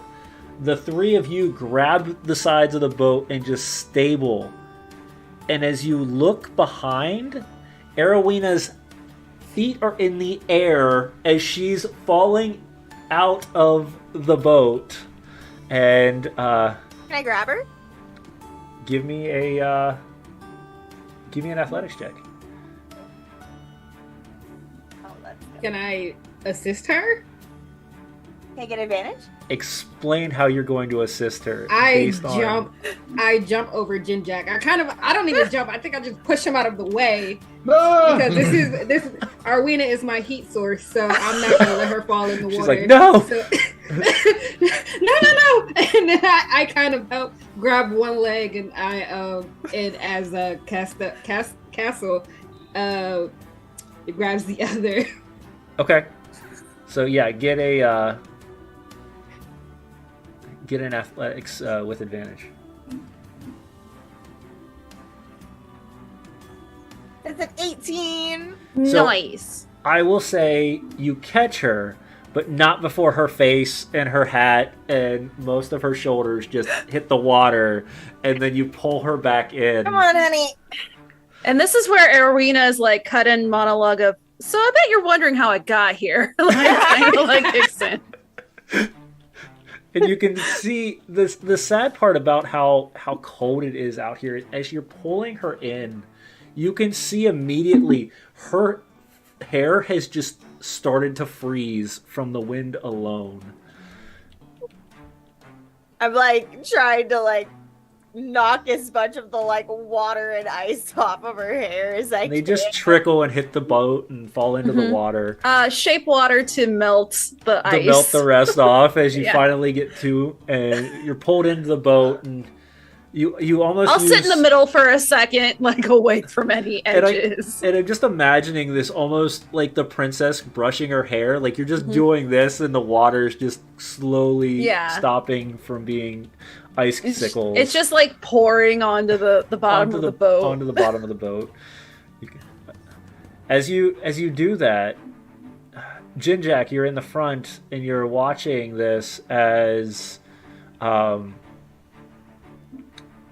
this boat on the other side that you're closing in on. You're about 20 feet away from the boat, and you can see he's probably got a good 6-7 of these massive trout in his boat.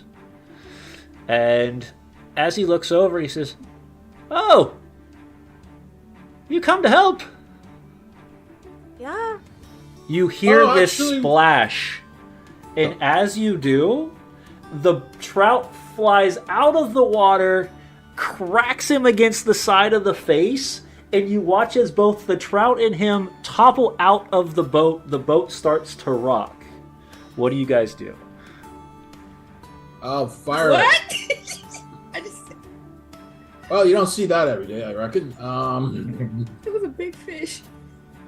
Yeah, this one was about 3, probably one of the larger ones, about 3.5 feet long. It's too big for a fish. Yeah. In the water.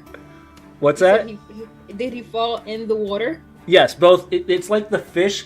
The best way I can describe this is a linebacker from football just hitting him and just continuing to go forward.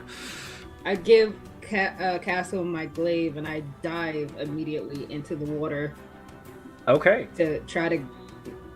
I don't know if he's unconscious or not, so I'm gonna try to help. there you go. Okay, give me a athletics check for swimming in cold water. Oh man, You got Come on, this. Dice. Don't fail me now, Dice. Don't worry, I'll warm you up when you get back to 24. the boat. Thank you. And then I just Like an Olympic swimmer No. diving into. You can see pieces of the ice like on the tops of the water. She busts through this like a bullet straight in. The ice cracks as she darts towards him. You can start to hear he's trying to scream, but the cold has caught him so fast with how cold the water is, especially. I need you, because you got the good roll, I need you to give me a Constitution saving throw with advantage. Nice. Okay. Come on, let's make this 2 for 2. 23. Nice. Go. Pushing through that cold, you take one stroke after the other. You get to the side of the boat and you reach out, and you can see that he is not moving and he is starting to drop quickly. Okay, I saved him. Somebody else deal with that. And I throw him on the boat. So you almost manhandle him as you toss him over your shoulder into the boat. You can see he has all of the water has immediately, from the wind and everything, started to freeze him. He's cold. He's freezing. What are you guys doing? First off, prestidigitation to heat him up. Okay. Spare the dying. Okay, Yeah. you're gonna spare the dying. Okay. I was gonna say I can lay on hands. As you watch the breath at first go very shallow, the warmth of Aerwyna's prestidigitation and Ginjack and Kastle kind of surrounding this man inside the boat on either side, giving him that energy, that divine energy of life. You watch his breathing start to mellow out. His eyes are flickering, but he does seem to be conscious. You can see him shiver to a bit, and then as the warmth starts to set in, his body starts to go a little more relaxed. Yeah, I was about to say to you, we've come to fetch you back because it's a bit dangerous out here. But you can feel free to disagree at this point if you want, or we can throw you back to shore. You watch, you look over, and you can see just this welt on the side of his face. Normally I'd save this for later, but here you go. You're probably right. It's massive headache. Did I use a healing word on him? I healed him for 2 because I have 5. Right. I have 5 pull point. I gave him 2 lay on hands. So. Okay. All right. Oh. And you can feel the warmth, and slowly you can see some of the damage. Like his eye is not like swollen shut. He's got most of his eye open, but he's still got this massive welt on the side of his head. Is this boat a goner? Give me a survival check to see if you know that. Sure. Give me a sec.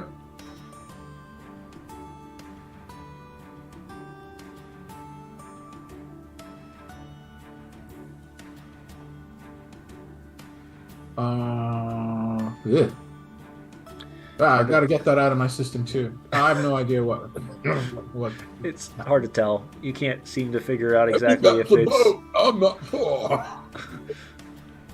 But as you kind of start to pull, kind of get him to, you start to see water starting to rise at the bottom of the boat, and immediately, as it's rising, it's freezing like layers. In our boat? In his boat. Okay.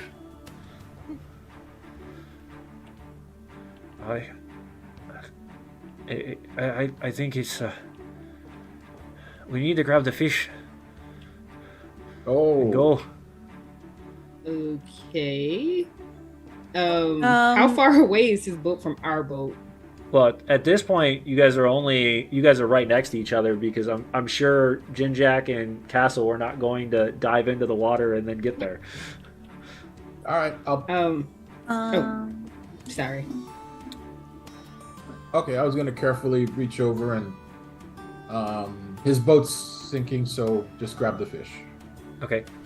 So I need somebody, whoever's holding on to the net of fish, I need to get a athletics check from. Okay, I'm not going for the fish then. I had another thought, Sure. which is how much is the damage to the hull of the ship? It seems that there's some sort of damage on the bottom of the ship, and that's why the water's Okay. starting to rise. Aerwyna will try and freeze a 5-foot by 5-foot cube to keep the water from continuing to come into the boat. At least to buy a little bit of time. By a little bit of time. Yeah, and maybe add to its buoyancy. Give me either a Arcana check or a survival check. We're gonna go with survival. Okay. Just to see if you can figure out where the hole is. Nat 20 to find hole in boat. Yeah, no, easily you see where the water is starting to, and you can even notice, because like I said, the water is very hard to kind of see because it's continuously freezing as it's rising. But you find that point of failure in the boat, and you freeze the end point of it, and the boat stops the leveling of the water, and you can see it's only got about a fourth, maybe a half an inch of water at the bottom of the boat. But other than that, it's leveled out at this point. Okay. Now someone grab the fish. I have +3 to athletics. I'll grab it. Okay. This is a massive net, so if anybody else wants to help, they're welcome to. Yeah, I'll help her. Okay. All right. Cool. Either roll with advantage or roll separately. Let's go. She don't need it. Yeah. This is where we're We're So good. you We're grab- good at fishing. yeah, you're really good at fishing. You don't know Castle, a thing about fish, but Castle how to makes a catch full 'em. spectacle of it. Like she shrugs off her coat a little bit, so like her muscles are showing, and she's just like, "Ah, okay, got I'm it. just clapping off to the side. Thank you." even the dwarf is in awe. He's just watching the one person just manhandle a net that's got 8 of these giant 3 feet long fish in them. They probably weigh a good 50 pounds each. And Castle's just holding on as you are pushing back towards the water. Jorinth, it's They're taking really a little strong. bit longer because of how many people are in the boat and the fish being pulled. But you do, over time, finally make it back to the shore where you're greeted by the other 3 dwarves. And the first thing that happens is Grintol, the one that came and got you all, walks up to Jorinth and smacks him in the back of the head. What are you thinking? We told you to get off the water. You almost drowned. Wasn't for these fine people. I was just, trying to find a way to make it so that we were able to make a good living. Is that too much? And he kind of, Grimtall pokes him in just right around where the bruise is, and he goes, yes it is. And I hope that reminds you of it. You 4 are an incredible bunch. Thank you for not only saving our friend, but also saving the boat and the fish. How about I make you all a deal and we'll split the fish 50-50. I'll get about 20, probably get about 30 silver for the fish in town, so... I mean, sure. Castle goes to shake the guy's hand like it's a deal, but slips 50 silver into his hand. And is don't go, and just kind of pulls him in, and is stay off the water. Bro. Are you trying to hide it or no? Yeah. Let's see it. Sleight of hand. Okay. As she's doing that, I think Benji will walk up to the guy that she saved and kind of go to shake his hand, but really she wants to poke him in the where he got his knot. So she's just wow, that's so big, and she pokes it. Oh. And she has really sharp nails, kind of to the point where they look like claws. So she just I got a 16. Oh. Does anybody have a higher passive perception than a 16? Where do we find our passive? It'll be the parentheses next to perception. Next to perception. No. Okay. Yep. He gives you a strange look. All right. And he says, all right, we'll pay the 15 once we get back to town. And she just looks at him and is like, mm-mm. She's like, you don't have to pay me. I'm good. All right. Well, if you need anything from us, we definitely are around quite a bit. You can find us at the Frozen Far. It's where we sell most of our stuff.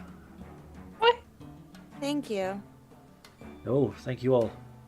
If it wasn't for you, we might not have just lost the boat. We might have lost our friend here. But hopefully somebody has learned a valuable lesson tonight. Hopefully so. Drinks are on us. That I will say yes to. I'm not much of a drinker. Can I get like some tea or something? You know, whatever you'd like. Oh, that's you all have done us quite a bit of a favor, and we still saved the fish, which means we still can eat tomorrow. Yeah, you did. As the guns she's pop. so strong. Hercules.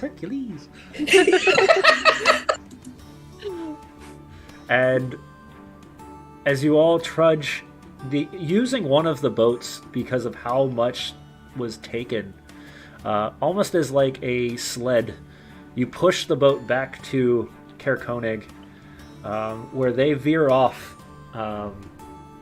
The others veer off and head towards the Frozen Far expeditions, where they're going to sell the goods. Grintol will join you in the bar, where he orders each of you all a drink. And as he does, the evening is very peaceful at this point. Let me do you all an extra favor and buy you a night here. It's not much, it's not a little extra, but it's the least we can do. And he gives a wink to Kastle, using the money that she gave him to buy both the round and the night. This is supposed to keep him off the water. And as our evening comes to a close, there's a tap at the door. And as the barkeep walks over, he opens the door, and there's just nothing but 2 sets of footprints there. But nobody is there. And that is where we'll pick up next week. Ooh. Thank you all for coming to the episode 1 of season 3. It's been such a pleasure to learn about each of these players and their characters. And look at this, they're already becoming town heroes here within Caer Konig. Let's find out what happens next week. Oh, hold on. Gotta wait. I can't read what it says. What does it say? Do you want to build a snowman? Do you? Yes! Love it. And the rest of us Is are that- saying no, hell no. No, hell no. Hell no. No and hell no. And as we close for the evening, going to give our wonderful cosplayers their opportunity to tell us where you can find them once again. So we'll start with Kastle this time. Yeah, you guys can find me here on Twitch at TinyT14, and I'll just pop in the chat and say hi. And then the same on TikTok, TinyT14. Come hang out. We'll do some fun D&D and gaming things. Awesome. And Aerwyna? So you can find me on TikTok at Wild Creations. Wild Hearts. Yes, I just recently changed my name. New year, new me. There you go. Got a girl. And then I've been chatting in the chat with my Twitch handle, which is The Bad Ideas. We do a lot of great D&D streaming on there, and sometimes when I remember, video games. So Awesome. And I am your host and game master for this season. You can find me over on Tabletop Misfits every Wednesday night as we do an interview show with guests. I'm sure throughout the year we're going to bring each one of them to find out and meet the Tavern Keeper as well, and maybe find secrets out to these characters that even I don't know yet. And hope you come back next week as we continue our story in Icewind Dale and we find out what mysteries lie within the snow as we continue our journey. Until then, stay warm, and we'll see you guys all next week. Good night. Bye.